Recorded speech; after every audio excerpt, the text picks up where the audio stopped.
Fern Chapter 1. When I left my office that beautiful spring day, I had no idea what was in store for me. To begin with, everything was too perfect for anything unusual to happen.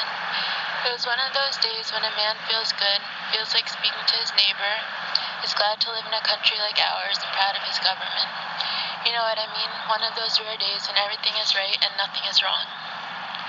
I was walking along whistling when I heard the dog fight. At first I paid no attention to it. After all, it wasn't anything to get excited about. Just another dog fight in a residential section. As the sound of the fight grew nearer, I could tell there were quite a few dogs mixed up in it. They had boiled out of an alley, turned, and headed straight toward me. Not wanting to get bitten or run over, I moved over to the edge of the sidewalk. I could see that all the dogs were fighting one. About 25 feet from me, they caught him, and down he went. I felt sorry for the unfortunate one. I knew if something wasn't done quickly, the sanitation department would have to pick up the dead dog. I was trying to make up my mind to help when I got a surprise. Up out of that snarling, growling, slashing mass reared an old red-boned hound. For a second I saw him. I caught my breath. I couldn't believe what I had seen. Twisting and slashing, he fought his way through the pack and backed up under the low branches of a hedge. Growling and snarling, they formed a half-moon circle around him. A big bird dog, bolder than the others, darted in. The hedge shook as he tangled with the hound. He came out so fast, he fell over backwards. I saw his right ear was split wide open. It was too much for him, and he took off down the street, squalling like a scalded cat. A big, ugly cur tried his luck. He didn't get off so easy. He came out with his left shoulder laid open to the bone. He sat down on his rear and let the world know he had been hurt. By this time, my fighting blood was boiling. It's hard for a man to stand and watch an old hound fight against such odds, especially if that man has memories in his heart like I had in mine. I had seen the time when an old hound like that had given his life so that I might live. Taking off my coat, I waded in. My yelling and scolding didn't have much effect, but the swinging coat did.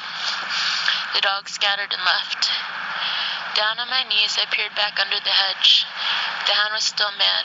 He growled at me and showed his teeth. I knew it wasn't his nature to fight a man. In a soft voice, I started talking to him. "Come on, boy," I said. "It's all right. I'm your friend. Come on now." The fighting fire slowly left his eyes. He bowed his head and his long, red tail started thumping the ground. I kept coaxing. On his stomach, an inch at a time, he came to me and laid his head in my hand.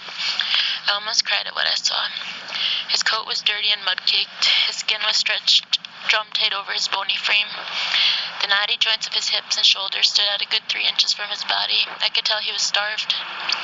I couldn't figure it out. He didn't belong in town. He was far out of place with the boxers, poodles, bird dogs, and other breeds of town dogs. He belonged in the country. He was a fighting hound. I raised one of his paws. There I read the story. The pads were worn down slick as a rind on an apple. I knew he had come a long way and no doubt had a long way to go. Around his neck was a crude collar. On closer inspection, I saw it had been made from a piece of check-line leather. 2 holes had been punched in each end, and the ends were laced together with baling wire. As I turned the collar with my finger, I saw something else. There, scratched deep in the tough leather, was the name Buddy. I guess that the crude, scribbly letters had probably been written by a little boy. It's strange indeed how memories can lie dormant in a man's mind for so many years. Yet those memories can be awakened and brought forth fresh and new just by something you've seen or something you've heard, or the sight of an old familiar face. What I saw in the warm gray eyes of the friendly old hound brought back wonderful memories. To show my gratitude, I took hold of his collar and said, "Come on, boy, let's go home and get something to eat." He seemed to understand that he had found a friend. He came willingly. I gave him a bath and rubbed all the soreness from his muscles. He drank quarts of warm milk and ate all the meat I had in the house. I hurried down to the store and bought more. He ate until he was satisfied. He slept all that night and most of the next day. Late in the afternoon, he grew restless. I told him I understood, and as soon as it was dark, he could be on his way. I figured he had a much better chance if he left town at night. That evening, a little after sundown, I opened the back gate. He walked out, stopped, turned around, and looked at me. He thanked me by wagging his tail. With tears in my eyes, I said, "You're more than welcome, old fellow. In fact, you could have stayed here as long as you wanted to." He whined and licked my hand. I was wondering which way he would go. With one final whimper, he turned and headed east. I couldn't help smiling as I watched him trot down the alley. I noticed the way his hindquarters shifted over to the right, never in line with the front, yet always in perfect rhythm. His long ears flopped up and down, keeping time with the jogging motion of his body. Yes, they were all there, the unmistakable marks of a hunting hound. Where the alley emptied into the street, he stopped and looked back. I waved my hand. As I watched him disappear in the twilight shadows, I whispered these words, "Goodbye, old fellow. Good luck and good hunting."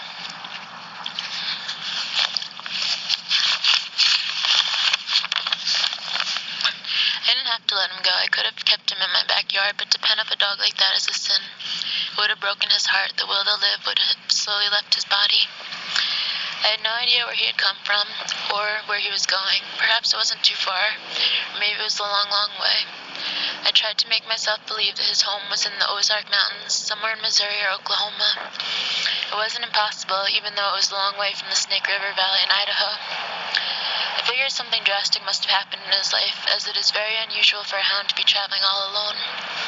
Perhaps he had been stolen, or maybe he had been sold for some much-needed money. Whatever it was that had interrupted his life, he was trying to straighten it out.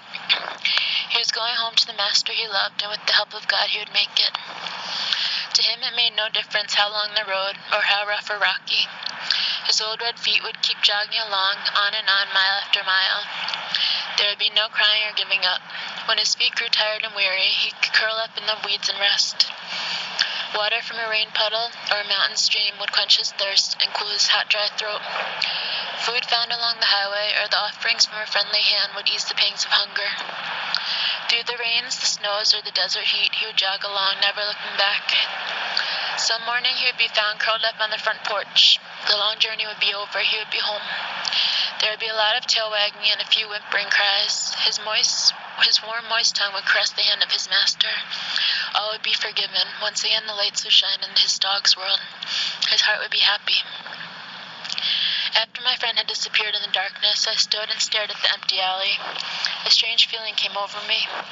At first I thought I was lonely or sad, but I realized that it wasn't it at all. The feeling was a wonderful one.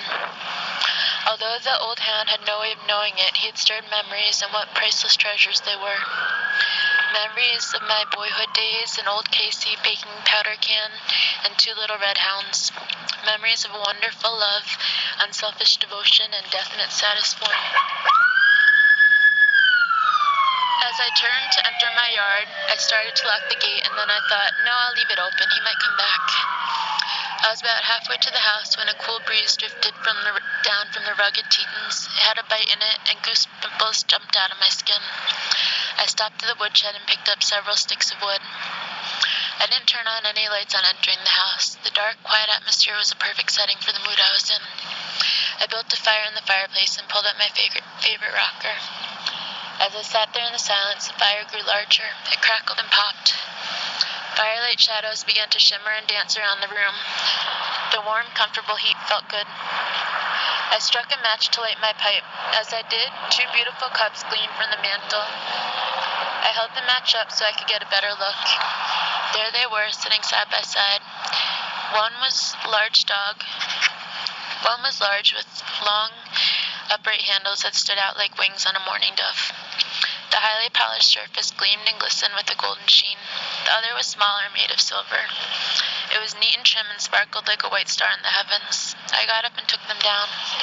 There was a story in those cups, a story that went back more than half a century. As I caressed the smooth surfaces, my mind drifted back through the years, back to my boyhood days.